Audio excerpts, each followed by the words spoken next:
Awalnya program pemberdayaan disabilitas ini saya mulai itu di tahun 2019 melalui program AGS. Terdiri dari 60 orang anggota yang dapat pelatihan, namun yang aktif akhirnya kurang lebih tinggal 10 orang. Di sini saya mencoba melakukan dari daur ulang sampah, yang utamanya dari plastik, kertas, kemudian dari kayu perca. Dikarenakan pandemi, akhirnya saya mengubah akhirnya menjadi kita pertahankan hanya di daur ulang sampahnya itu di kain perca saja.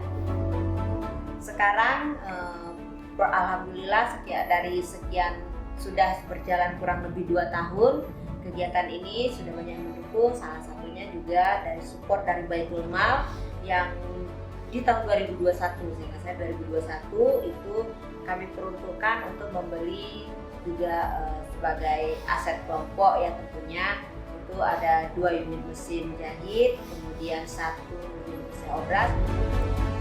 Dari kain perca ini ada beberapa produksi yang sudah kita coba buat sebenarnya. Kalau kita bilang itu terlalu bagus enggak juga, kita bilang enggak, tapi kita berusaha semaksimal mungkin untuk hasil karya kita ini lebih rapi.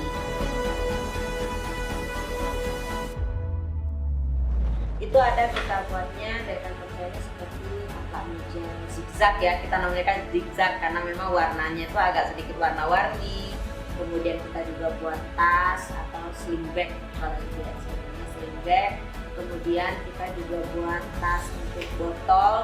Nah, selain dari kain perca, kita juga ada membuat payung. Memang itu pemasangan payet saja, kita belum sampai ke membuat kasapnya.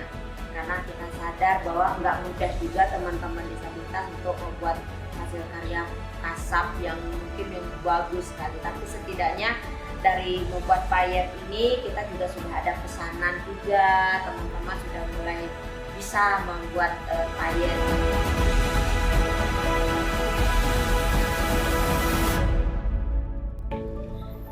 Kami dari disabilitas Aceh tentu mengucapkan terima kasih sebesar-besarnya kepada Muzaki yang telah membayar zakat kepada Baitul Mal Aceh, dan kami berharap dengan adanya bantuan ini kami yakin kami masih bisa berbuat, kami bisa menciptakan banyak karya, dan sehingga kedepannya teman-teman disabilitas juga lebih berdaya lagi dibandingkan seperti ini. Terima kasih.